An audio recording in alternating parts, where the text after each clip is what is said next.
Kalau pajak di korupsi maka haram bayar pajak. Orang yang merusak, menghancurkan kehidupan negara lah, wasa'una fil ardi fasada, bukan hanya merugikan, tapi menghancurkan. Buang, disalib, dibunuh, dibuang, potong 2 tangan 2 kaki, buang ke laut. Tidak usah disolat. Tidak usah sholat. Jadi Bung Karno tuh tidak bersahabat dengan Habib. Sejak kapan kita jadi budaknya orang-orang? tidak mungkin ada ahli bait namanya Ubaidillah. Karena Ubaidillah itu gubernur Irak yang membunuh Sayyidina Husain dan saudara-saudara di Karbala. Gus Dur itu pernah mengatakan bahwa Kiai Said ini nanti akan menjadi ketua PBNU umur berapa? 56 kalau nggak salah kan ya? Iya. Jauh sebelumnya Pak Gus Dur mengatakan. Juga pernah mengatakan kepada sahabatnya Muslim Abdul Rahman, Mahfud MD itu nanti suatu saat akan dibutuhkan oleh negara. Segala mengatakan tentang saya, umur 56 tahun saya menjadi ketua PBNU. Prabowo itu orang yang ikhlas, dipecat jadi pangkostrat, tidak melawan. Mengko bakal jadi presiden nek wis tuwa. Bismillahirrahmanirrahim. Idul Adha atau hari raya Korban merupakan simbol pengorbanan manusia dengan tulus ikhlas siap menerima perintah Allah. Yaitu Nabi Ibrahim diperintah mengorbankan putranya yang masih usia sekitar 12, sedang ganteng-gantengnya lah, sedang bagus-bagusnya. Ismail ya? Iya, Ismail, agar disembelih. Dan itu melalui mimpi. Karena mimpi itu ketika orang tidur semuanya kan tidak berfungsi, syarafnya atau egonya semua berhenti. Semua berhenti. Iya. Jadi betul-betul mimpi itu membawa kebenaran. Mimpinya orang soleh ya, maka mimpinya itu membawa kebenaran. Nah, Nabi Ibrahim siap menjalankan perintah itu, Nabi Ismail juga siap menerima itu. Itu merupakan simbol pengorbanan sangat luar biasa. Walaupun akhirnya diganti dengan kambing kibas. Itu artinya apa? Artinya agama bukan hanya membangun kesalehan individual, tapi juga agama mendorong membangun kesalehan sosial. Yaitu ketika kita potong korban, masyarakat yang jarang makan daging, bahkan ada yang tidak pernah makan daging, hari itu hendaknya semuanya merasakan bisa menikmati. Daging. Pak Mahfud, ada cerita khusus tentang Lebaran Haji tahun ini? Ya sama lah, itu pengabdian total dari seorang hamba itu harus siap melakukan apa saja yang diyakini itu sebagai perintah Allah. Segi lain bisa dikatakan begini, bahwa kalau orang itu ingin baik, secara simbolik itu harus berani menerima tantangan, ujian. Itu kalau kisah Nabi Ibrahim nyembelih Ismail itu kan sepertinya ujian aja kan, kamu harus sembelih tapi begitu mau sembelih nggak jadi. Iya kan? Berarti akan diuji dalam hidup. Allah itu tidak mungkin menyuruh nyembelih manusia ke manusia, tapi coba diuji, kamu kalau Allah perintahkan kamu enggak, pasti dilakukan. Dan oleh sebab itu kalau manusia ingin sukses ya harus siap menghadapi ujian. Tidak bisa manusia sukses itu enak-enak. Karena sukses itu tidak bisa dicapai secara kebetulan. Tapi harus diusahakan. Ya bayangkan seperti kayak Akil Sirot gitu ya, sampai belajar gitu Timur Tengah, hafal sampai saya ngelihatnya sejarah apapun namanya ya, menjadi kamus beliau ini. Sangat alim lah, sangat alim. Dan itu ya itu perjuangan, melalui perjuangan yang berat. Bukan enak-enak gitu lalu jadi kan gitu. Nah, itu aja. Saya ingin memotret suasana di media sosial ya, tentang Lebaran Haji.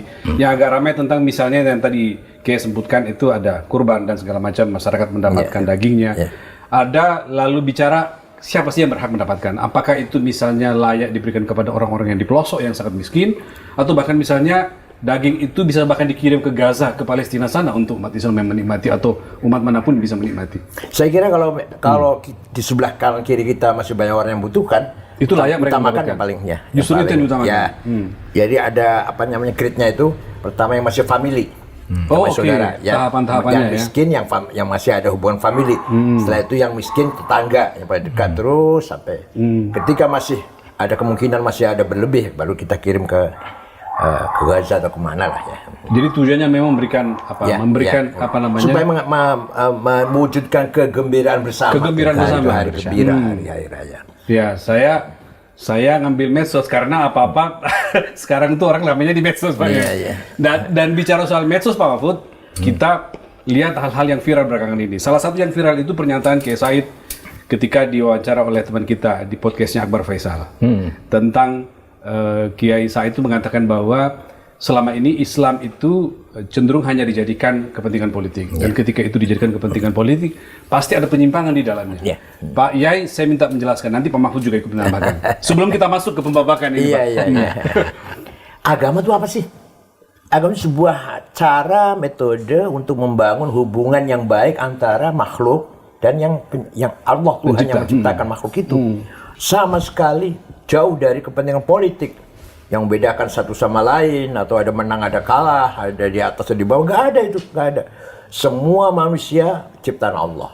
Semua merupakan manifestasi dari wujud yang mutlak bagi Allah dengan asma husnanya, dengan asmanya 99 itu. Maka lahirlah makhluk yang bermacam-macam ini. Jadi makhluk yang banyak ini merupakan manifestasi dari asmanya Allah, nama-nama Allah yang itu. Nah, oleh karena itu, ketika kita betul-betul beragama, harus betul-betul kita persembahkan kepada Allah. Bukan kepentingan sesaat, kepentingan apalagi kepentingan ego, kepentingan pribadi, apalagi barang siapa yang menggunakan agama untuk kepentingan selain agama, itu berarti orang yang paling zalim. Wa man adlamu man iftara 'ala Allahi kadhiba wa huda 'ila al-Islam. Wallahu la yahdil qaumaz zalimin. Wallahu la yahdil qaumaz zalimin. Barang siapa mengatasnamakan agama padahal bukan, dia termasuk waman azlam, tidak ada paling zalim lebih dari itu. Makanya berhadapan Israel kita selalu kalah, nggak pernah menang, ya, karena jauh dari niat yang tulus. Berhadapan di mengatasi domestik internal, keadaan dalam negeri masing-masing negara Islam juga banyak kegagalan, tidak stabil, tidak aman di negara-negara Islam ini. Itu karena semuanya hanya agama dijadikan simbol. Jadi kecenderungan di dunia global seperti itu ya. Keadaan di Timur Tengah misalkan. Timur Tengah. Sekarang budaya sangat semrawut, yang sangat mudah sekali saling membunuh, mudah sekali perang saudara yang sulit diselesaikan. Itu apa itu agama? Mereka teologinya kuat. Allah, kalau dikatakan bukan Islam marah dia. Persis. Kalau dikatakan kamu Yahudi atau kamu Kristen marah dia. Tapi budayanya, perilakunya, kenyataannya jauh dari itu semuanya. Seperti apa Saddam Hussein mewariskan konflik di Irak sampai sekarang. Seperti apa Hafid Assad mewariskan konflik sampai sekarang. Begitu pula Somali, begitu pula Libya Gaddafi. Somali bubar, negara Somali negara bubar. 100% Muslim, 100% madhab Syafi'i Somali itu. Libya sampai sekarang sudah berganti-ganti Perdana Menteri berapa kali nih. Belum stabil. Jadi itu kontes pernyataan Kiai di wawancara itu ya? Iya. Jadi memang Arab punya karakter seperti itu. Arab punya karakter. Arab itu apa? Labil, mudah berubah. Arab, Muhammadun, Muhammadan, Muhammadin. Itu namanya Arab kan? Jadi berubah, bergerak, labil. Begitu ya. Nomaden. Pak Mahfud melihat kecenderungan yang sama, Pak? Iya, jadi yang disampaikan Kiai Akil itulah fakta. Umat Islam dari waktu ke waktu menggunakan agama itu sebagai alat ambisi kekuasaan. Dan di Indonesia sekarang seperti jual beli pendukung ya, mengatasnamakan umat, dapat ini, dapat itu. Sehingga pada akhirnya politik itu menjadi ternoda. Padahal ya agama mengajarkan keseluruhan cara hidup manusia termasuk politik itu kan harus dilakukan dengan baik.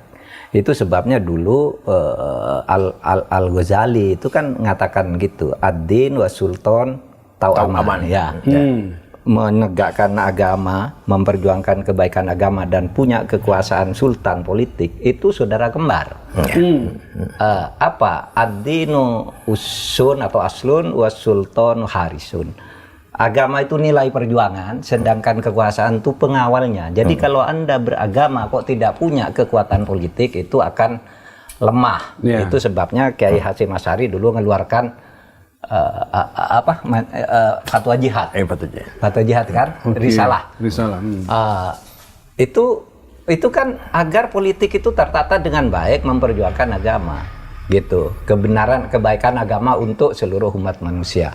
Nah, maka relevan sekarang yang dikatakan oleh Kiai Akil, kita ini Sekarang banyak orang mengatasnamakan agama lalu mengaku-ngaku punya pendukung umat yang banyak lalu kemudian menjual idealisme. Saya mau teruskan Pak. Bukan menegakkan kebenaran. Dan itu bukan hanya di Islam. Bukan hanya di Islam. Tidak hanya di Islam itu ya. Mana-mana Ya, artinya di setiap agama terjadi seperti itu. Maka terjadi Martin Luther protes ya, karena waktu itu ya di Vatikan agama dijadikan alat untuk mengeruk keuntungan. Mengapa terjadi Buddha? Siddhartha Buddha Gautama protes kepada hierarki Hindu ya karena melihat biksu-biksu Hindu sudah menyimpang lah, maka dia keluar dari itu. Hampir semua agama gitu ya punya. Tapi saya agak fokus ya Pak Mahfud tadi, saya potong Mahfud tadi mengatakan bahwa orang menjual dengan sebutan menjual agama tapi dengan sebutan untuk pendukung yang segala macam. Belakangan lagi-lagi nih referensi di medsos ramai soal panggilan Habib Mahfud. Kayak saya juga beberapa kali. Ahlinya beliau kita ingin mendengarkan netizen Ruang Sahabat itu dalam kacamata Kiai Said dan Pak Mahfud bisa menjelaskan itu fenomena apa yang terjadi sesungguhnya dengan Habib itu. Monggo Pak Kiai. Jadi Islam datang ke sini, kalau kita lihat tokoh-tokoh pertama itu tidak ada yang dari Yaman. Tidak ada yang dari Yaman. Tidak ada dari Yaman. Yang pertama. Clear itu ya. Fatimah binti Maimun, Wasil, Syekh Wasil yang di Stono Gedong Kediri, kuburannya itu di Nisabur. Dari Persia, kalau sekarang Iran ya, Nisabur. Syekh Ahmad Subakir yang kuburnya di Goa, ya, di Sulawesi. Itu juga dari Khorasan. Syekh Kuro di Kerawang. Itu dari Cina. Ya.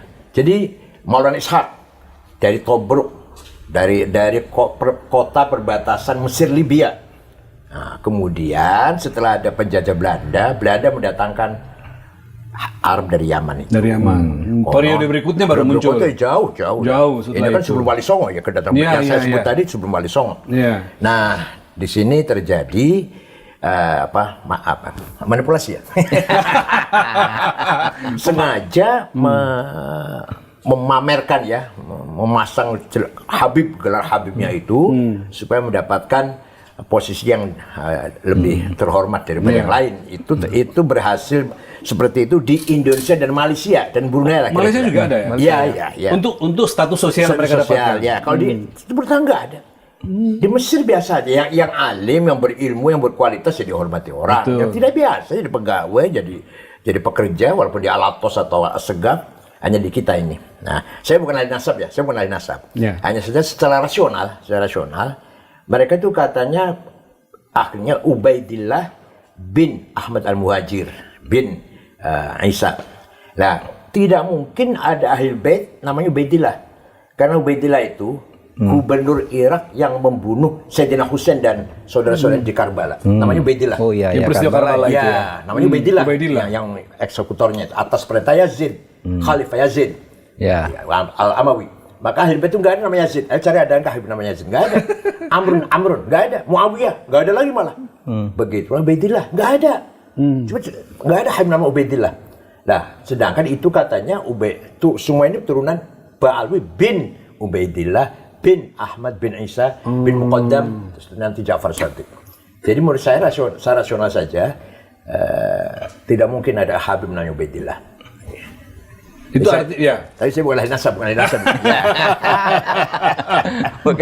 Pak Mahfud juga beberapa kali ditanya soal itu kan oleh netizen. Saya itu ya bukan ahli nasab juga, tapi saya membaca filologinya Minahim Ali itu jelas ya.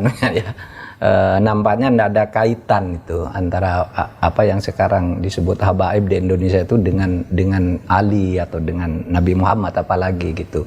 Tetapi begini, saya tidak peduli itu apakah benar apa tidak. Dia ada kaitan. Bagi saya yang menyinggung rasa nasionalisme saya itu ketika pejuang-pejuang kemerdekaan dari nenek moyang kita itu katanya Habib. Yang menentukan merdeka tanggal 17 itu Habib.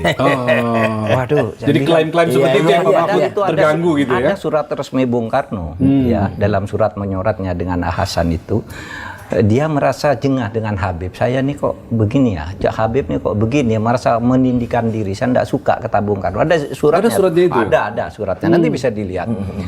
Jadi Bung Karno tuh enggak bersahabat dengan Habib. Bahwa mungkin kenal tuh iya. Iya. Bahkan sesudah merdeka ketemu lalu di foto-foto itu iya. Gitu. Apalagi memberikan posisi yang lebih tinggi gitu Iya, ya. Ada itu ya. Iya, ada surat menyurat Bung Karno dengan Hasan itu. Saya nggak setuju. Seakan-akan Habib ini kelas tersendiri gitu tuh Bung Karno gitu. Nah dan ya tidak apa-apa sih jadi warga negara biasa, tapi jangan melebih-lebihkan ya. Seakan-akan dia lebih hebat. Apalagi ketika kasus itu rame kan. Cerita-cerita bahwa misalnya ya ada seorang Habib itu minta uang ke Kiai di Jawa Tengah gitu, ketika minta 40 juta, saya hanya punya 10 juta, ditempeleng katanya. Astaga. Oh iya. Lalu di Madura itu ada seorang punya istri cantik, kalau kamu ingin masuk surga keturunanmu diminta istrinya, dibolehkan gitu. Dan orang-orang di kampung kita biasanya Oh iya, merasa bangga banget bersaya. gitu. Ini sejak kapan kita jadi budaknya orang-orang Yaman? Maka saya sebagai anak bangsa tersinggung, apalagi cerita-cerita hurufatnya itu bisa nurunkan emas. Kalau bisa nurunkan emas banyak di YouTube itu, Pak. iya, Cerita-cerita begitunya. bahwa kalau seorang Habib yang gila itu lebih mulia dari 70 kepala kiai gitu kan ada. Nah, ketika cerita itu beredar kan ada yang berteriak tuh, Habib yang dari Habib yang rambut perak itu sama Habib Rizik. Coba tunjukkan kepada saya. Akan saya hajar sendiri kalau ada Habib begitu. Dikeluarkanlah omongan Habib Taufik, omongan ini. Semua omongan video-video itu keluar. Semuanya video bohong. Iya. Kayak video-video tadi. Enggak dihajar tuh. Gitu. Sudah disebut ini alamatnya, ini namanya, tanggal sekian, ngomongnya ini sih. Enggak ada dihajar, katanya mau dihajar sendiri. Katanya, ayo keluarkan gitu. Nah, di situ saya kira kita tidak anti Habib. Habib yang baik sekali banyak di Indonesia ya toh. Kita punya Habib Quraisy Shihab, Habib Alwi Shihab, dan macam-macam banyak sekali yang selama ini jadi panutan kita, orang yang berilmu gitu ya. Iya, tapi yang Habib-Habib yang seperti itu lalu ya kembali pada inna akramakum indallah atqakum. Orang yang paling mulia, orang yang baik, berilmu, bertakwa, berakhlak, kita hormati. Habib kayak Cina kayak apapun dia gitu ya. Iya, betul. Sebaliknya orang fasik, orang yang perilakunya jelek ya nggak usah kita hormati lah. Clear itu ya. Iya, baik. Ya, Oke. Pak Mahfud, itu opening Pak, pembuka dialog kita. Saya mau lanjut sekarang ke agak spesifik persahabatan Pak Mahfud dengan Kiai Said dalam 4 babakan, Pak. Pertama, kita bagi ini ada politik kiai, ya. Lalu ada Pancasila, ya. Lalu ada menentang arus, ya, menentang arus. Kemudian terakhir ada batik dan salawat. Ya. Saya mulai dulu dengan politik kiai, Pak, ya, supaya nyambung tadi pembicaraan kita tentang umat dan Habib. Kalau kita bicara politik kiai, kita tidak bisa melepaskan peran seorang Gus Dur, nama besar Gus Dur. Beliau tokoh Islam yang pertama jadi presiden gitu ya. Orang tiba-tiba tersadarkan dengan peran umat Islam dan kiai gitu. Dan menurut bacaan kami, Pak Mahfud dan Pak Kiai Said ini titik temunya itu di Gus Dur gitu ya. Dua-duanya orang yang lahir dari upaya perjuangan Gus Dur di NU maupun di Indonesia. Nah, menurut Pak Yai, sebelum ke Pak Mahfud, apa yang paling terasa yang didapatkan pengaruh Gus Dur terhadap pemikiran dan sikap-sikap Kiai Said selama ini? Sebelum menjawabnya langsung peran Gus Dur, jadi dulu Islam dimulai dari pantai utara. Sampai berdirilah kerajaan pertama Islam Demak. Di situ dikatakan santri, yang orang yang ikut Demak dicap menjadi santri, namanya menjadi nama Arab. Malah pakai tahun Hijriah, Demak itu. Nah, tidak lama Raja Fatah meninggal dunia, Adipati Yunus melawan Portugis gugur di laut, Sultan Trenggono, kemudian Joko Tingkir dirayu oleh iparnya tunggal menantu ya, sama-sama menantunya Sultan Trenggono, yaitu Sutowijoyo. Kalau Joko Tingkir Hadiwijoyo. Untuk menyelamatkan kerajaan Islam, kita pindahkan ke selatan, menjauhi pantai, menjauhi laut, yaitu Pajang sekarang Sukoharjo. Oh, Pajang. Ya, Sukoharjo ya. Baru pindah, ternyata ada agenda yang lebih dalam daripada sekedar pindah kerajaan. Ternyata Joko Tingkir di kudeta, Jawa Timur lari ke Gunung Dieng, berguru pada seorang Syekh Abdullah Qutbuddin, Syekh Tarekat Al-Qadiriyah, Tarekat Qadiriyah. Nah, ternyata Sutowijoyo punya agenda besar, menjawakan Islam. Kalau Demak kan menislamkan Jawa. Maka begitu pindah ke Pajang, tahun berubah menjadi tahun apa? Soko. Tahun Soko. Tahun Saka ya, tahun Soko ya. Nama-nama juga tidak perlu nama Abdullah, Ahmad, tidak perlu, sudah tetap nama-nama Jawa. Tetap tahun Soko ya. Iya. Sampai kira-kira dikasih aja ya, Panembahan Senopati mendirikan Kerajaan Mataram Jogja. Di situ terjadi ketegangan. Apalagi Amangkuel pertama dalam sejarah kan pernah membantai kiai dan santri kurang lebih 6.000 di alun-alun itu. Terjadi ketegangan antara santri dan non santri. Nah, sosok seperti Gus Dur lah yang bisa merekatkan antara kelompok santri dan kelompok yang non santri itu. Bahkan Gus Dur mengatakan itu salah. Itu kan yang membagi abangan dasar siapa namanya? Clifford Geertz. Ya, betul. Ya, Clifford Geertz. Jadi Islam di Jawa itu ada santri, ada non santri. Kalau Gus Dur enggak, semuanya Islam. Dari Abdul Wahid, Khalis Majid, Amir Rais sampai Permadi itu katanya Islam semua kata Gus Dur. Apa itu artinya? Gus Dur punya gagasan, ingin Islam di Nusantara punya tipologi sendiri.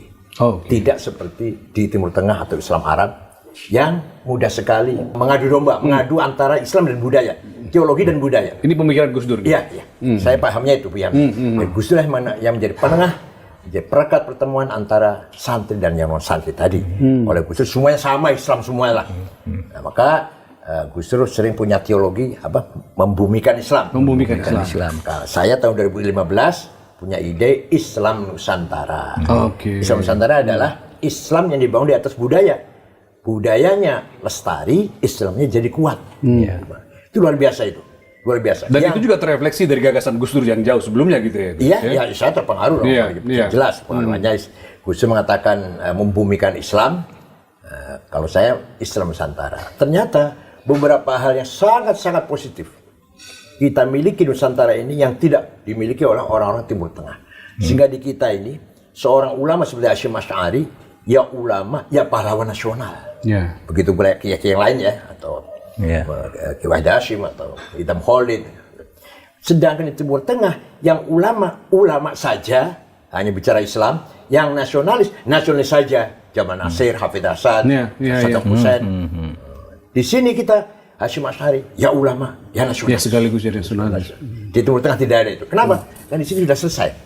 Selesai antara teologi dan budaya. Teologi dan politik kebangsaan sudah selesai itu. Di Timur Tengah belum selesai. Timur Tengah masih menolak nasionalisme. Kenapa? Karena nasionalisme di Timur Tengah betul-betul datang dari Ernest Renan. Kemudian dipahami oleh Michel Aflaq. Membentuk partai Ba'ath. Sehingga nasionalisme betul-betul sekuler, sosialis. Sedangkan nasionalis kita tidak. Kiai Hasyim Asy'ari bukan dari Ernest Renan. Bukan dari Michel Aflaq, Kiai Hasyim Asy'ari. Ya, artinya dari sisi itu kita lebih maju ya? Iya, lebih maju. Ya. Sehingga nasionalisme kita tidak sekuler, tidak. Coba, hubbul watani iman itu tidak ada ulama Timur Tengah yang punya jargon itu. Hubbul iman. Itu artinya nasionalisme bagian dari iman. Anda nasionalis harus bertuhan, Anda bertuhan harus nasionalis. Man mata li ajli watani mata syahidan. Barang siapa mati demi tanah airnya, syahid. Coba, sampai segitunya. Di Timur nggak ada itu ulama itu. Ngomong itu nggak ada. Sehingga di Timur Tengah sampai sekarang belum selesai. Urusan itu. Antara semangat nasionalis dan semangat ghirah diniyah, semangat perjuangan agama itu. Itu pemahaman saya itu dipahami dari Gus Dur ketika ingin menyatukan antara santri dan yang bukan santri, melanjutkan gagasan Hasyim Asy'ari dan seterusnya. Pak Mahfud? Ya sama. Jadi 2 pekan lalu saya menulis menulis sebuah pengantar untuk pidato pengukuhan besar Profesor Sofiullah di UIN Sunan Kalijaga tentang tafsir Mu'asyiroh, mempertemukan filsafat Islam dan fikih gitu. Nah, saya memberi judul begini, kita ini kalau di Indonesia harus mengindonesiakan Islam, bukan mengislamkan Indonesia. meskipun substansinya hampir sama, tetapi pesannya beda. Kalau mengindonesiakan Islam itu artinya membawa Islam ke relung-relung budaya bangsa. Sehingga Islam itu cocok dengan budaya seperti apa yang didalilkan di dalam kaidah-kaidah kita bahwa ya hukum itu bisa berubah kalau budayanya lain, kalau waktunya lain, tempatnya lain gitu ya. Al-adatu muhakkamah. Al-adatu muhakkamah bisa berubah kan? Sesuai kebutuhan budaya yang lebih damai seperti yang dilakukan oleh Gus Dur, membumikan Islam, mengindonesiakan Islam, nusantarakan Islam gitu kan.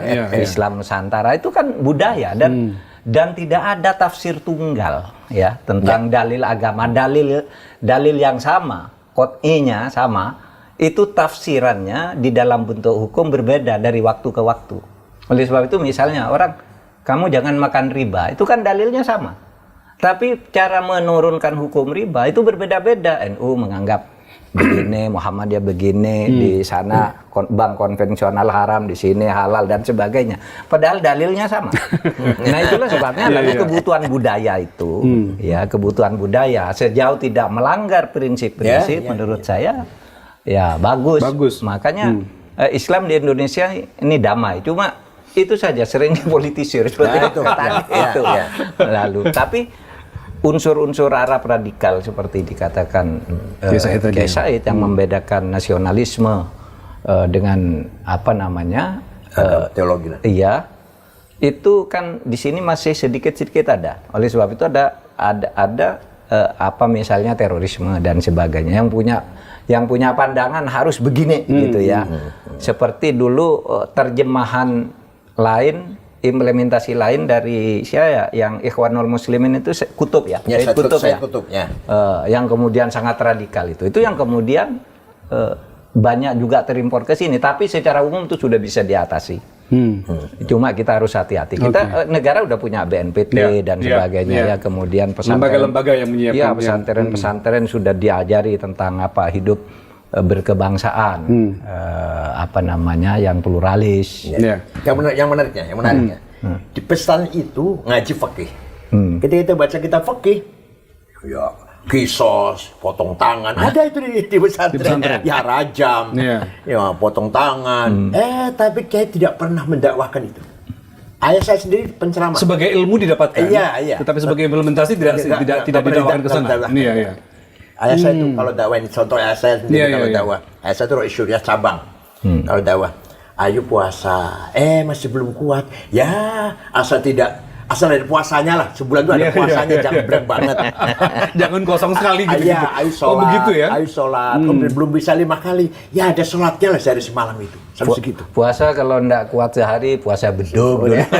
Iya, ada puasa bedug Pak ya. Enak kan? Banyak yang diajarkan di pesannya itu. Fathul Mu'in. Fathul Mu'in itu apa? Mantarokas sholat muta'ammidan faqad kafar. Keras betul ya? Barang siapa meninggal sholat dengan sengaja kafir. Fastutiba diperintah tobat, wa illa fasaif. Diminta tobat, kalau mau tobat bunuh. Orang yang meninggal sholat dengan sengaja. Itu dibaca oleh Kiai Fathul Mu'in, diajarkan. Tapi ketika menyampaikan dakwah ke masyarakat, nggak pernah itu dikeluarkan.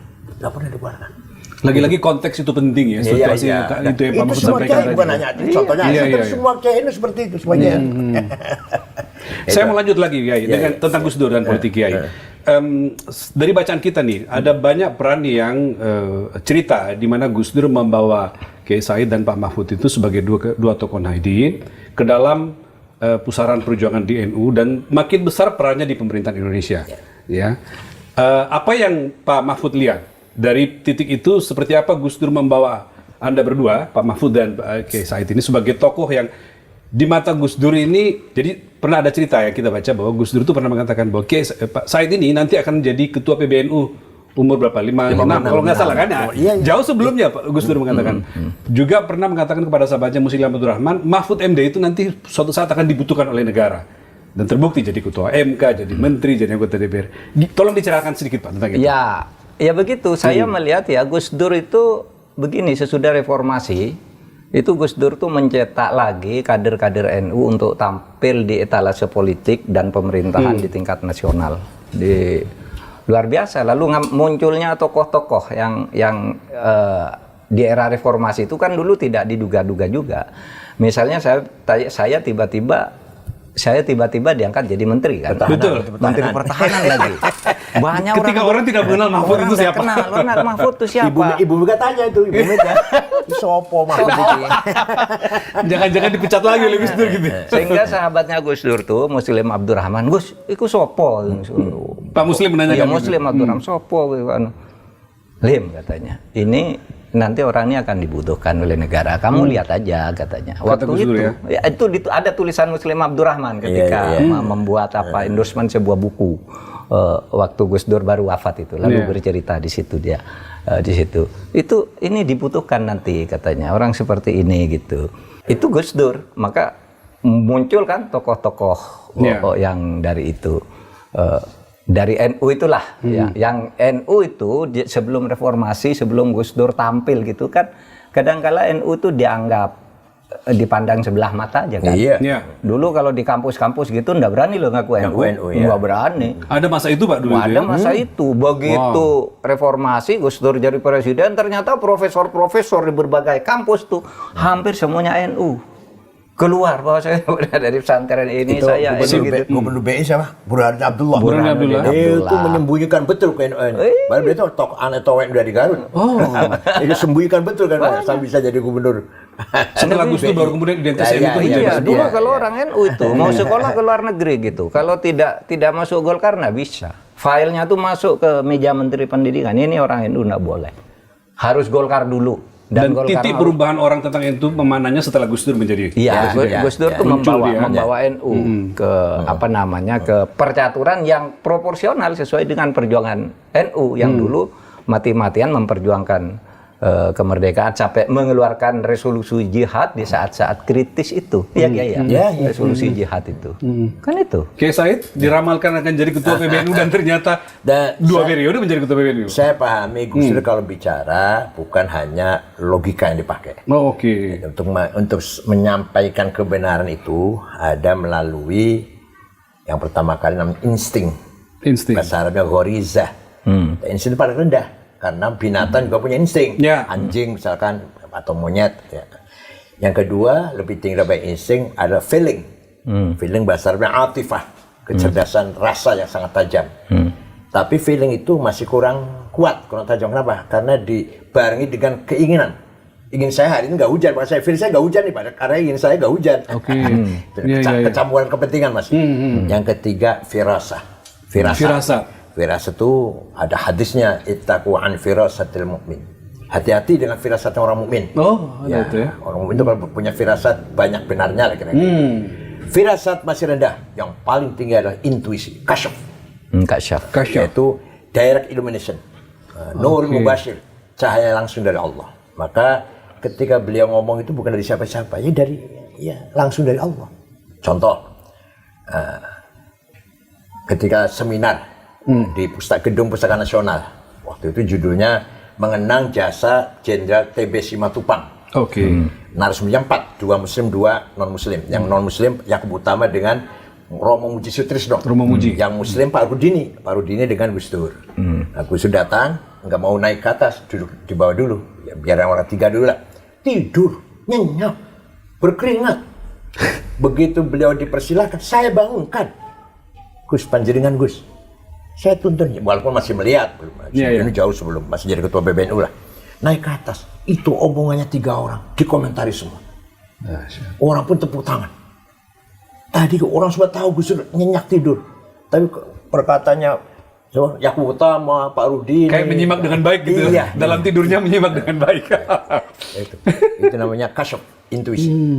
Tidak pernah salah kalau intuisi. Ya banyak, itu contohnya. Ya banyak. Ketika saya mengatakan tentang saya, umur 56 tahun saya menjadi ketua PBNU. Prabowo itu orang yang ikhlas, dipecat jadi Pangkostrat, tidak melawan. Mengko bakal jadi presiden nek wis tuwa. Kalau kata Gus Dur tentang Prabowo. Ya. Itu banyak orang yang mendengar. Mendengar. Ada Agus Miftah, ada Saifullah Yusuf, Muhaimin, semua dengar. Banyak kisah tentang itu ya. Banyak kisah tentang yang aneh-aneh itu banyak kisah. Tentang Wali Songo, tentang apa itu. Jadi kalau tahlil misalkan jam 12 malam di Sunan Ampel, itu yang yang menemani kita itu suruh tahlil keras-keras, tidak boleh pelan. Gus Dur diam saja. Itu artinya lagi dialog dengan Sunan Ampel. Nanti setelah tahlil ada omongan Gus Dur yang menyatakan apa gitu, luar biasa. Dulu waktu waktu saya Menhan kan dampingi beliau, menerima 12 orang pimpinan Dewan Pertimbangan Agung, dipimpin oleh Ahmad Tirto Sudiro. Ya. Diterima oleh Gus Dur jam 8 begitu, duduk. Mulai silakan menyampaikan. Habis itu Gus Dur tidur gitu, tidur betul. Ini agak tersinggung si Ahmad Tirto Sudiro. Ini mau diteruskan enggak? Kita enggak dengerin. Serius nggak ini kata dia gitu ya? Terus akhirnya demikian Bapak Presiden. Baik katanya. Lalu ditanggapi satu persatu loh. Runtut itu seperti yang disampaikan oleh itu. Ini datanya. Sehingga ketika keluar dari istana itu kan itu Ahmad Tirto Sudiro yang tadinya agak marah itu dia sampaikan ke wartawan. Wah katanya Gus Dur tidur tapi dengar semua tapi dia ngorok gitu katanya. Kata si Ahmad Tirto Sudiro. Nah, itu juga satu yang satu yang menjadi sangat fakta tapi aneh tapi terjadi gitu, disaksikan banyak orang. Nah itulah yang paling banyak orang terheran-heran lagi ketika Muktamar Cipasung dengan begituannya lah ya, beliau mengatakan ini adalah naga hijau, sebentar lagi akan ada naga merah dan nanti akan naga kuning. Itu orang bertanya apa artinya? Ternyata betul. Setelah Cipasung, yang Muktamar, kemudian PDI, yaitu naga merah. Setelah PDI, Cina, yaitu tahun berapa? Tahun 98 ya? Iya, 98. Itu masih semua tahu lah. Luar biasa.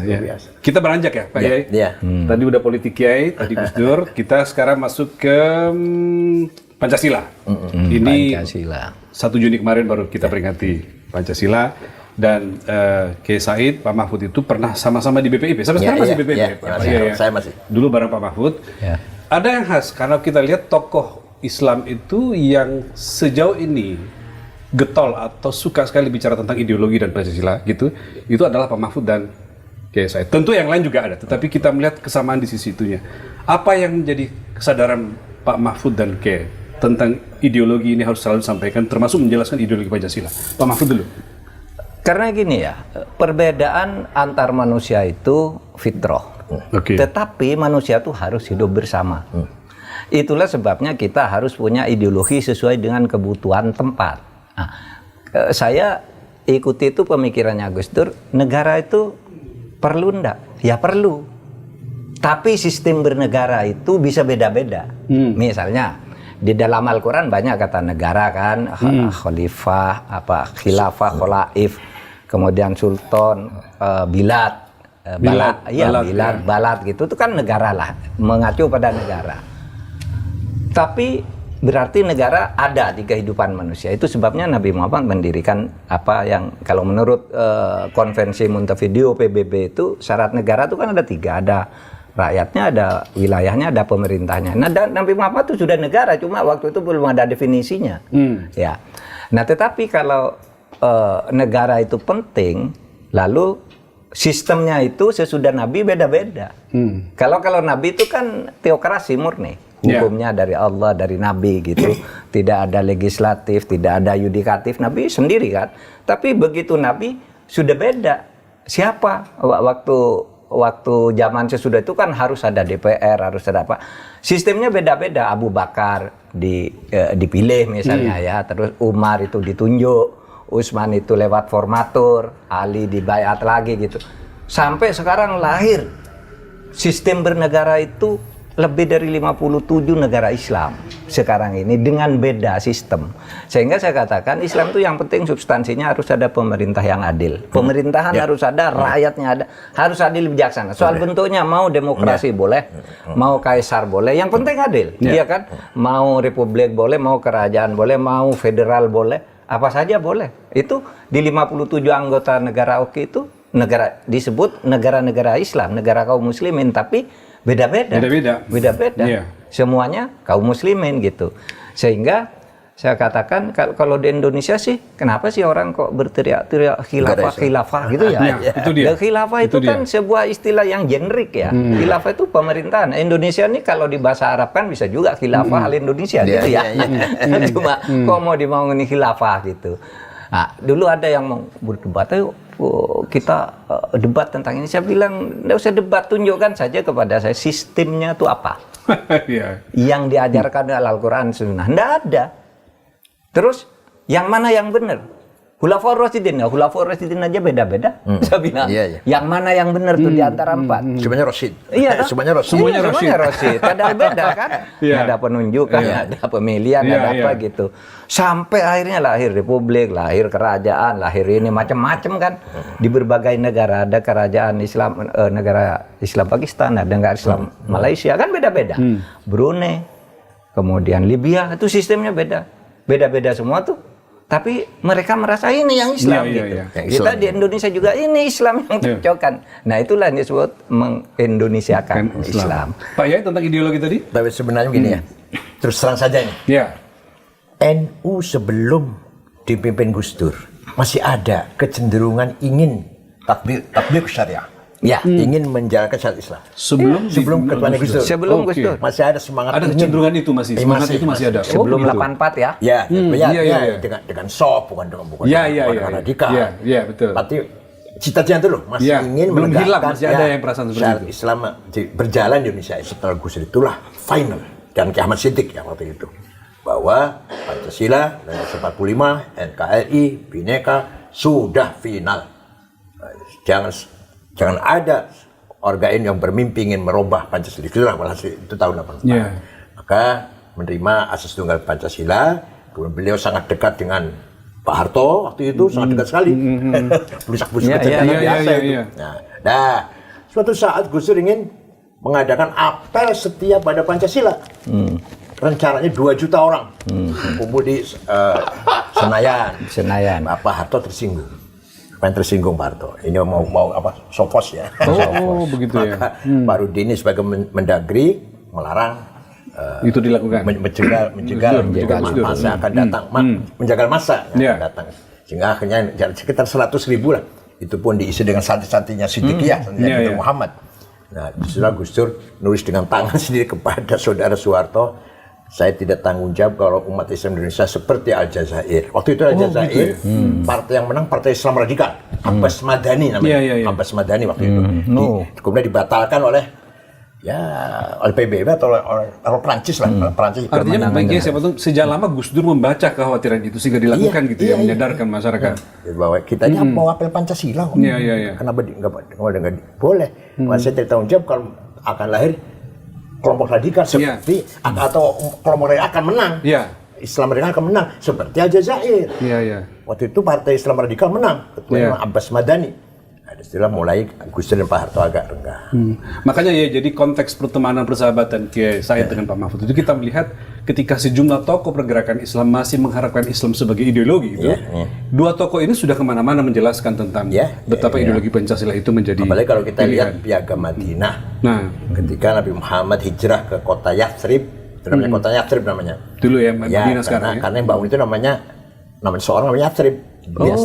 Bin Laud, bin Amlik, bin Sam, bin Nuh. Yang membangun kota Madinah. Kota Yathrib. Kota Yathrib berubah jadi Madinah. Nah, Nabi hijrah masuk ke kota Yathrib, ternyata di situ penduduknya plural. Ada umat Islam pendatang namanya Muhajirin, ada umat Islam pribumi namanya Ansor. Ada non-Muslim Yahudi besar 3 suku, lebih besar daripada Ansor. Ansor cuma 2 suku, Aus dan Khazraj. Tapi kalau Yahudi 3, lebih dominan Yahudi. Bani Nukoh, Bani Quraidah, Bani Nadir, pelarian dari Sinai.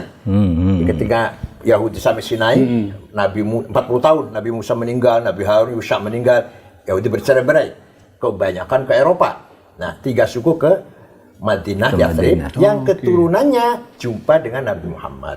Maka dalam surat Al-Quran, Baqarah, terus Bani Israil itu banyak sekali cerita dialog antara Nabi Muhammad dengan Yahudi Madinah. Berjuz-juz di Quran cerita tentang Yahudi dan Nabi Muhammad. Nah, ketika masih ada pagan di Yathrib itu, musyrikin masih ada sedikit. Nabi Muhammad memutuskan Bismillahirrahmanirrahim. Hadza kitabu Muhammad. Ini keputusan Muhammad. Al-muslimuna min Quraisy. Muslim dari Quraisy. Wal muslimun Yathrib, pribumi. Wal yahud dan Yahudi. Wa man tabi'ahum wa lahiqa bihim wa jahada ma'hum innahum ummatun wahidatun min dunin nas. Muslim pendatang, muslim pribumi, Yahudi asalkan satu cita-cita. Lahiqa bihim, tabi'ahum, jahada ma'hum, satu misi perjuangan. Innahum ummatun wahidah, sungguhnya umat yang sama, umat yang satu lah. Itu artinya Nabi Muhammad membangun masyarakat yang plural tapi punya satu visi misi cerita. Masalahnya diikat dengan kesamaan visi misi, bukan di atas konstitusi agama, bukan konstitusi etnik atau suku. Itulah disebut namanya kok Madinah. Madinah itu menggabungkan antara thaqafah dan hadarah. Thaqafah capaian culture, scientific, namanya thaqafah. Capaian welfare, namanya hadarah. Dua-duanya maju, Madinah. Madani. Tamaddin. Oke. Pak Mahfud selalu mengatakan dalam konteks itu Indonesia ketika menjelang merdeka juga itu. Iya sama. Itu, ya? Saya mempersamakan piagam Madinah tadi yang disampaikan oleh Kiai Said tadi. Itu sama loh konstruksinya dengan kemerdekaan. Ya. Hadza kitab Muhammad misalnya. Inilah proklamasi kemerdekaan kan gitu ya. Proklamasi itu kan kitab ya. Ketetapan tulisan kami bangsa Indonesia. Bangsa itu Quraisy itu yang bersuku-suku satu. Ini kami bangsa Indonesia menyatakan kemerdekaan. Falahiqa bihim gitu kan. Kan wajah hada mahum itu hal-hal yang mengenai pemindahan kekuasaan dijihadkan bersama-sama. Kan sama dengan proklamasi. Jadi sangat Islami. Bahkan tadi menambah yang itu ya kayak ada pejuang namanya Mukhairik ya. Ingat ya, Mukhairik itu orang Yahudi. Gugur di medan Uhud bersama Nabi Muhammad dalam keadaan beragama Yahudi. Dia berperang bernabi Muhammad. Kenapa kamu orang Yahudi kau berperang? Karena saya membela negeri saya Madinah di bawah pimpinan Muhammad yang adil. Ketika dia sudah kena tombak mau mati ditanya, "Kamu mau masuk Islam enggak?" "Enggak." Gitu. Sampai meninggal tetap Yahudi tapi cinta kepada tanah airnya yang bernama Madinah yang dipimpin oleh seorang pemimpin yang adil yang bernama Muhammad itu. Coba bayangkan. Begitu kosmopolitnya, begitu terbukanya itu Nabi Muhammad membuat negara. Jadi, tidak mendiskriminasi orang lain. Dan tidak mendeklarasikan negara Islam. Tidak mendeklarasikan negara Arab. Madinah. Civilized. Negara berkeadaban. Civilized. Luar biasa. Negara berperadaban. Ketika itu sudah terbentuk ya. Yang lalu ini. Wala udwana illa 'alal zalimin. Selalu gitu kalau khutbah Jumat. Tidak boleh ada permusuhan kecuali kepada yang melanggar hukum. Ya. Tentang sejarah yang tadi banyak dijelaskan oleh Pak Kiai. Ini mumpung ini agak momentumnya masuk sedikit sejarah. Sekarang kan lagi ada keinginan pemerintah untuk menuliskan ulang sejarah. Di mata Kiai Said apa yang perlu banyak sekali yang perlu disempurnakan, yaitu peran-peran kiai ulama pesantren yang masih tidak banyak orang ketahui. Berapa batalion yang dipimpin oleh ulama? Banyak itu. Ada 18 batalion ketika kemerdekaan itu.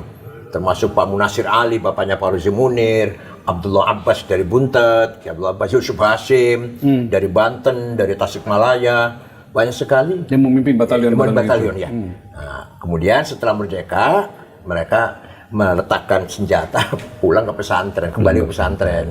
Tapi ada yang terus dari tanah terus. Sebenarnya lahirlah Brigjen Abdul Manan. Siapa lagi? Mukhlas Rawi, Pak Mukhlas Rawi. Sulam Samsun. Bapaknya Iqbal Sulam. Itu terus sampai Maijen itu. Ya kebanyakan kiai itu meletakkan senjata, kembali ke pesantren. Pak Kiai ingin mengingatkan jangan sampai kenyataan sejarah itu jadi hilang dari catatan sejarah yang baru. Gitu dong. Jangan sampai umat Islam itu dianggap tamu, dianggap pengganggu. Ini umat Islam dengan umat suku-suku lain, agama lain yang Indonesia sebenarnya dulu menyatulah membela negara yang bernama Indonesia. Agama yang ya silakan aja, agama masing-masing yang sifatnya ubudiyah, ritual ya itu silakan di sini mau ke gereja boleh, ke masjid boleh, ke pura boleh. Tapi ketika ada yang disebut kepentingan bersama, yaitu memilih pemimpin yang adil misalnya, itu agama apapun kan sama ya? Ya sama ya. Iya kan? Mengeritik pemimpin yang dolim itu agama apapun sama, gitu. Banyak orang tidak tahu ya. Kiai Zainul Mustafa. Singaparna Tasikmalaya dipenggal oleh Jepang karena tidak mau menyerahkan hasil panen ke Jepang. Diancol penggalnya. Kemudian Kiai Ilyas dari Lumajang juga diberondong oleh Jepang. Kemudian Hamid Rusdi dari Malang, sekarang menjadi nama pasar, nama jalan, nama terminal bis ini di Malang, walaupun pahlawan nasional belum. Tapi itu juga dibunuh oleh Jepang dan kiai yang lain banyak. Jadi banyak orang tidak tahu. Kiai Hasyim Asy'ari sendiri di penjara berapa? 2 bulan atau 1 bulan di Mojokerto. Oh, pernah di penjara? Iya. Karena ndak mau itu ya. 1 bulan, nggak mau sujud ke Nggak timur. mau sujud ke matahari. Ditemani oleh santrinya namanya Solihin dari Cirebon. Dari Babakan Cuaringin, Kang Solihin. Ya nantinya kayak Solihin, Babakan Cuaringin. Iya. Sampai Solihin juga mukanya hancur lah. Dan Mas Ari juga hancur. Kita lanjut lagi ya. Pancasila sudah. Nah ini nih, ini soal kesamaan Pak Mahfud dengan menentang arus nih. Jadi sejumlah kalangan menilai Kiai Said dan Pak Mahfud itu punya kemiripan, terutama dalam hal teguh mempertahankan keyakinan meskipun itu berbeda dengan arus besar, gitu ya. Pak Kiai yang seperti Pak Mahfud sempat mengatakan dulu ketika rame pajak, Pak Kiai mengatakan tidak usah membayar pajak. Sempat ada keluar fatwa seperti itu. Belum keluar fatwanya. Belum keluar ya. Mau mengancam fatwa kalau korupsi tidak dihapus, kami keluarkan agar itu kan mengagetkan semua orang, Pak. Wah, itu kalau NU nggak bayar pajak hancur negara ini. Kiai juga yang bilang, itu kalau koruptor mati nggak usah disolati. Gitu. Ya. Saya bilang, Kiai koruptor mati nggak disolati, namanya koruptor nyewa orang suruh sholat. Punya duit banyak gitu. Bawa uang kuburan nyuap malaikat juga. Pak Mahfud tidak terhitung di Polhukam ketika menjadi Menko. Keputusan kita minta Pak Kiai, apa yang mendasari? Afdolul jihad kalimatu haqqin amama imamin jair. Sebaik-baik jihad adalah yang paling utama adalah berkata benar.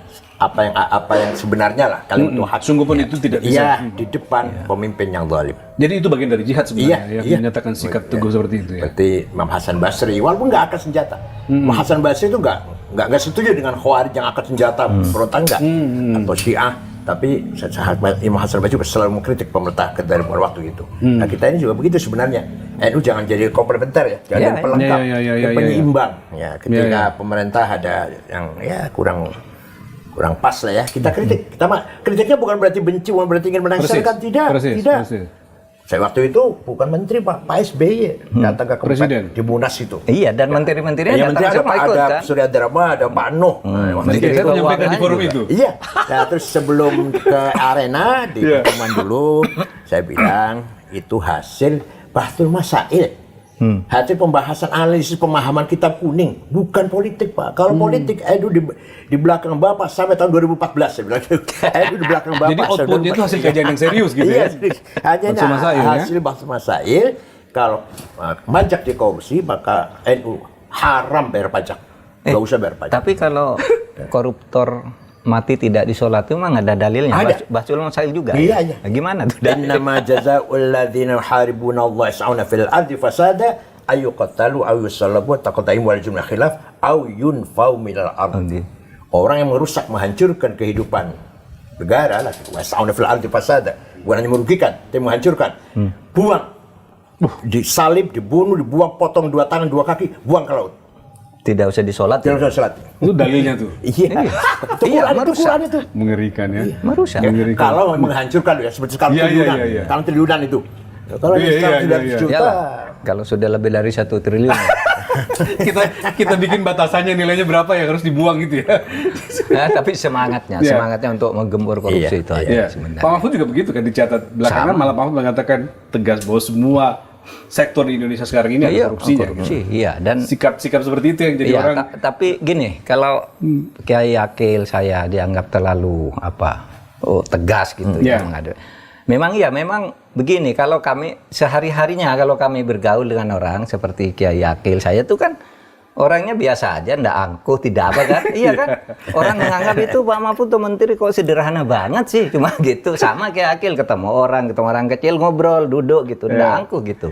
Memang ajaran di pesantren tuh kita harus tawadhu lah, sopan terhadap orang. Kita diajari tawadhu. Ini nilai-nilai yang diajarkan di pesantren, tetapi juga diajari harus tegas, gitu, harus tegas terhadap keingkaran. Iya kan? Jadi seperti saya tuh misalnya Pak Mahfud, ya saya diajari sopan santun, kekiaian, kesantiran, duduk baik, tidak sok pinter, tapi kadangkala kita dibekali dengan dalil juga ya, gitu. Gini, kita sopan kepada orang yang sopan dan juga lawan orang yang takabur, sehingga ada ungkapan begini, man tawadhu'a mutawadhi fahuwa shadaqah wa man takabbara mutakabbir fahuwa shadaqah. Apa itu? Kalau kamu bersikap sopan dan merendahkan diri kepada orang yang sopan, maka kamu dapat pahala seperti bersedekah yang baik. Iya, iya. Tapi kalau kamu berani menyombongi orang yang terlalu sombong, kamu dapat pahala juga. Oleh sebab itu, saya kalau menghadapi orang gitu, keras, ayo. Ketika gitu marah aja. berarti dapat pahala, Mama. Iya, itu juga bekal. Jadi kita tidak harus tawadu terus. Kalau ada orang takabur luar biasa, merusak kehidupan kita bersama, apalagi sampai sewenang-wenang, adigang. Nah, kita harus meninggikan diri sedikit. Ini kok tinggi banget, kita yang tadinya merendahkan orang, naik juga. Kamu tuh apa gitu? Saya ingat cerita Kiai Wahid Hasyim tuh, ketika dalam perjalanan ke Jawa Barat, di stop oleh anak berandal itu, lalu diminta barangnya gitu, lalu, wah, ada arloji bagus. Kata saya, kok kamu berandalan itu bilang ke Kiai Hasyim, kamu ke Kiai Wahid Hasyim, kamu kok punya arloji kayak gini? Orang kayaknya orang desa kok arlojinya mahal. Kalau kamu masih perlu lagi, saya masih punya. Saya masih ada, kamu minta. Katanya. Artinya itu, orang yang tinggi hati gitu, ditantang aja sekalian. Ciut ya. Gitu. Nah, itu cara kita menghadapi orang. Cara Gus Dur juga tuh. Kan Gus Dur itu ke pelosok-pelosok orang kampung gitu ngomongnya enak kan. Tapi bicara di PBB gitu gagah sekali kan. Gagah sekali membawa Indonesia. Jadi begitu kan kepada orang yang tawadu. Ya tawadu kita kepada orang yang sombong ya diimbangi aja agar mereka tidak sombong dan merusak kehidupan bersama. Terutama koruptor itu, maka saya harus sombongi dia. Iya. Gitu aja. Ya, karena merusak bangsa kita. Saya mau lanjut lagi, Pak, lanjut sedikit tentang ini. Sebagai dua tokoh nadiyin, Pak, yang jadi referensi umat gitu ya, Pak Kiai dan Pak Mahfud, bagaimana melihat NU ke depan, ya?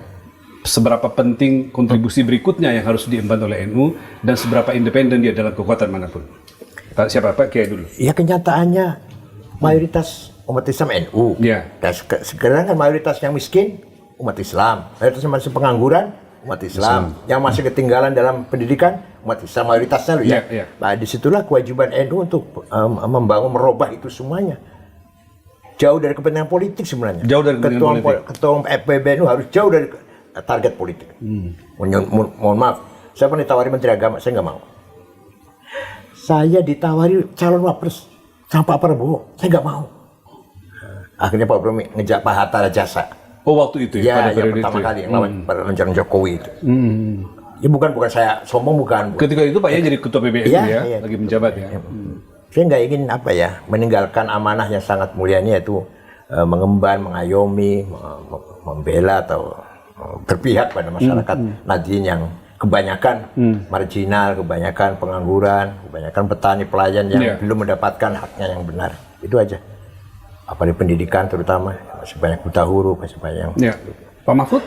Jadi begini, masa depan Indonesia ini menurut saya harus sangat diwarnai. Kalau perlu warnanya harus didominasi oleh pandangan Islam Ahlussunnah wal Jamaah seperti NU. Ahlussunnah wal Jamaah. Gitu. Itu sebagai dasar ideologi kepesantrenan itu supaya diperkuat. Karena itu yang memperkuat Indonesia. Itu yang menangkal radikalisme, sikap keras kepala, merasa benar sendiri, orang lain tidak dihargai. Nah, kalau kita yang Ahlussunnah wal Jamaah seperti yang dianut oleh NU itu kan memperlakukan apa? Kosmopolit. Ya. Semua orang tuh dianggap kesewargaan. Anda punya hak sendiri. Gus Dur mengatakan begini dengan bagus. Apa sih kosmopolitisme itu? Berarti orang yang menghayati pluralisme, di mana perbedaan itu sebagai kenyataan. Sebagai kenyataan. Fakta. Ibarat kamu hidup di sebuah rumah. Ada kamar. Ada 5 kamar. Setiap kamar, setiap penghuni kamar itu ketika di kamarnya masing-masing boleh pakai baju merah, baju putih, tidak pakai baju, pakai sarung, pakai kaos, pakai kacamata, boleh. TV boleh sendiri-sendiri. Tapi begitu kamu ada di ruang tamu TV-nya harus satu. Nggak bisa kamu nyetel sendiri-sendiri karena kamarnya beda, padahal kamu di ruang tamu. Ketika kamu bersepakat untuk pergi ninggalan rumah, kuncinya supaya dipegang oleh siapa itu disepakati gitu. itu cara hidup ber-Indonesia yang disampaikan oleh gitu. Mudah toh menjelaskannya. Karena perbedaan itu fakta, tidak bisa dihindari. Orang punya keyakinan sendiri-sendiri. Mengapa kita paksa? Dan tradisi NU bisa lahir dengan situasi seperti itu. Itulah gitu ya? yang saya katakan ke depannya Indonesia itu harus didominasi cara pandang keberagamaannya seperti itu. Seperti banyak yang sering disuarakan. Dan Qur'annya seperti itu Qur'annya. Iya. Wala tasubbul ladzina tad'una min dunillah fa yasubbul 'abdan bighairi 'ilm kadzalika zayyana likulli ummatin 'amalahum. Jangan kamu mencaci maki orang yang tidak menyembah Allah. Nanti akan terjadi mereka mencaci maki Allah. Kadzalika zayyana likulli ummatin 'amalahum. Setiap umat mempunyai kebanggaannya masing-masing. Harus kita hormati agamanya, bahasanya, budayanya dan seterusnya. Diajarkan begitu Luar biasa. Walaula daf'ullahin nas lahuddimat sawami'u wa bi'un wa salawatun wa masajidul fiha ismullahi katsiran. Allah mengizinkan di muka bumi ini ada gereja, wihara, pura dan masjid. Yang semuanya untuk zikir kepada Tuhan. Luar biasa. Terakhir nih Pak, ini agak santai sedikit nih, batik dan salawat, biar nggak terlalu serius ujungnya. Batik dan salawat. Apa itu? Pak Mahfud dan Kiai Said itu termasuk tokoh yang sering sekali berbatik dan berpeci. Dan orang tahu Kiai Said itu kan lama sekali sekolah di Arab. 13 tahun setengah. 13 tahun setengah. Ada sebagian orang ketika sekolah belum sudah pakai jubah, pakai segala macam dengan atribut. Kiai justru pakai batik. Diceritakan deh, kenapa? Ya saya pernah di Saudi ya, di Ummul Qura. Saya cari ilmu, bukan cari budaya. Oke. Maka pulang ya dapat banyak ilmu gitu ya? Saya bawa ilmu. Saya bawa ilmu. Kebetulan S1 dakwah, S2 perbandingan agama, S3-nya tasawuf. Saya pulang bawa ilmu, bukan bawa jenggot, bukan bawa gamis, bukan. Iya. Jadi yang paling konyol itu kan sekarang ini ada fenomena yang ya kemarin sekarang sudah agak reda ya kemarin lah pakai gamis untuk demo kan itu. Teriak Allahu Akbar gitu ya. Iya, kalau saya pakai badik untuk ngaji lah kita. Iya. Jadi ya Allah luar biasa. Jadi berislam tidak harus bergamis tidak. Abu Jahal pun pakai gamis, berjenggot, pakai apa namanya? Amamah. Abu Jahal itu, Abu Lahab itu, jual Abu Lahab, ya itu pakaian kok. Iya. Jadi bukan berarti simbol Islam itu bukan. Nabi Muhammad juga ya, Abu Bakar Umar ya pakai gamis. Abu Jahal pula juga pakai sama gamis. Yang membedakan adalah hati, iman yang membedakan. Ya. Mahfud? Dulu saya pernah dikritik begini ketika bicara. Kita ini harus mengindonesiakan Islam yang tadi saya katakan. Artinya Islam masuk ke Indonesia. Ada yang ngeritik. Apa ini kan bukan negara agama, bukan apa. Saya bilang mengindonesiakan Islam itu artinya membawa Islam masuk ke cara-cara hidup Indonesia, diindonesiakan sehingga Anda Islam tidak harus misalnya berkiblat ke Arab cara berpakaian, gitu kan. Yang penting hatinya Islam, lalu tapi kita berkiblat ke Indonesia. Indonesia budayanya apa? Kita punya kebanggaan batik, ya pakai aja batik. Saya suka pakai batik. Kenapa? Misalnya kalau dikatakan yang disebut baju koko itu disebut di Indonesia disebut baju takwa. Itu bukan baju Arab, bukan baju Islam, itu baju Cina. Baju Cina itu. Gimana kalau lalu disebut baju takwa di sini? Kalau hari raya dikirim ini hadiah baju takwa untuk sholat gitu. Ini orang nggak ngerti bahwa baju itu takwa itu nggak ada jenis bajunya, apa saja ya baju gitu. Ya, saya bisa menutupi aurat ya baju sah. Menara itu bukan dari Islam, bukan dari Arab. Jadi orang Arab, orang sahabat dakwah ke Persia, melihat ada bangunan tinggi di atas ada api kan, ada api disembah perapian. Itu orang Majusi nyembah api. Kata orang Arab, oh hadhi manaroh, ini tempatnya api. Manaroh itu mana tempatnya api. Manaroh itu artinya tempatnya api. Kita lestarikan sebagai simbol masjid, tapi apinya dibuang. Sampai sekarang namanya menara. Jadilah menara itu, masjid di mana-mana ada menaranya gitu ya. Tempatnya api. Dah, Kubah dari barat, dari gereja itu. Umat Islam mengenal Romawi, melihat gereja, nah ada bangun pakai gereja pakainya kubah sehingga sholat tidak putus, tidak terhalang oleh tiang-tiang. Ditiru, diambil kubah ini. Jadi kubah dari Romawi, menara dari Persia. Menjadi penting untuk memahami mana yang budaya supaya tidak sembarang orang memberikan tafsiran itu manaan. Satu lagi tentang salawat. Pak Mahfud itu di berbagai forum selalu mengajak pesertanya untuk salawat. Iya. Either itu di depan atau di akhir. Kayak Said juga begitu. Apa makna itu sehingga harus selalu disampaikan? Komunikasi dengan ruh universal. Oh, oke. Nabi Muhammad itu seorang yang punya ruh universal. Universalisme. Nur Muhammad al-haqqul makhluqu bih. Allah menciptakan alam semesta ini melalui hak namanya Nur Muhammad. Dan Muhammad itu makhluk ya bukan, kholik ya bukan. Apa Nur Muhammad itu kholik, pencipta bukan? Apa makhluk? Bukan. Antara. Jadi antara Allah dengan alam semesta ini melalui antara namanya Nur Muhammad. Karena itu kita ruhnya masih parsial ini, kita sering-sering komunikasi dengan ruh universal. Bahasa sederhananya mencari syafaat Rasulullah SAW. Mencari syafaatnya Rasulullah. Di Qurannya ada. Di Qurannya ada. Ada ya, Pak? Ya? Walau annahum idzalamu anfusahum ja'uka fastaghfirullah wastaghfirlahumur rasul lawajadullah tawwabar rahimah. Orang banyak dosanya, kemudian istighfar di sebelahmu Muhammad, dan kamu Muhammad ikut mendukung taubatnya dia, pasti Allah mengampuni dosanya. Jadi Allah memberikan otoritas kepada Muhammad. Ini orang yang mau diampuni apa enggak ini? Kira-kira. Mau saya maafkan kata-kata oleh. Kalau Muhammad iya, saya ampuni. Itu substansinya, tapi saya sebenarnya sangat senang itu dengan sholawat-sholawat itu menyentuh kalbu, betul ya. Betul. Sholawat tibil kulub dan macam-macam itulah ya. Sholawat naria yang dilakukan dengan berbagai irama sangat menyenangkan, menyentuh kalbu.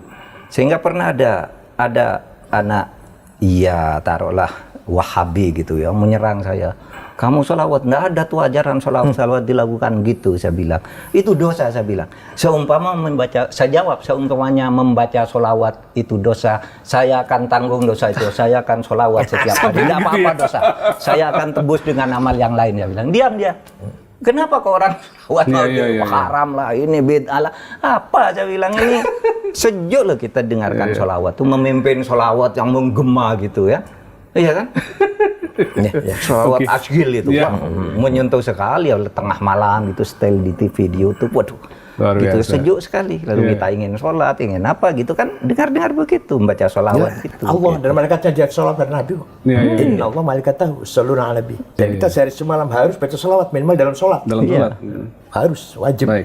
Tapi mereka yang ngeritik ini kayak bilangnya enggak boleh dilakukan, enggak boleh apa. Nadanya enggak boleh dikeluarkan, pokoknya baca sholawat Allah Saya bilang, seumpama melakukan sholawat itu dosa, saya biar dosa saya bersolawat tiap hari, saya bilang. Mau apa kau, saya bilang.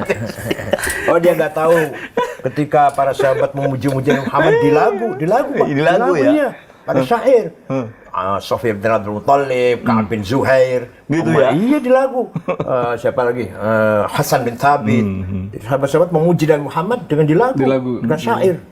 Ya sampai sekarang masih kita baca sebagai rujukan syair yang paling indah, yang paling balaghah. Sastra yang paling tinggi, Ka'ab bin Zuhair. Ya, contohnya itu.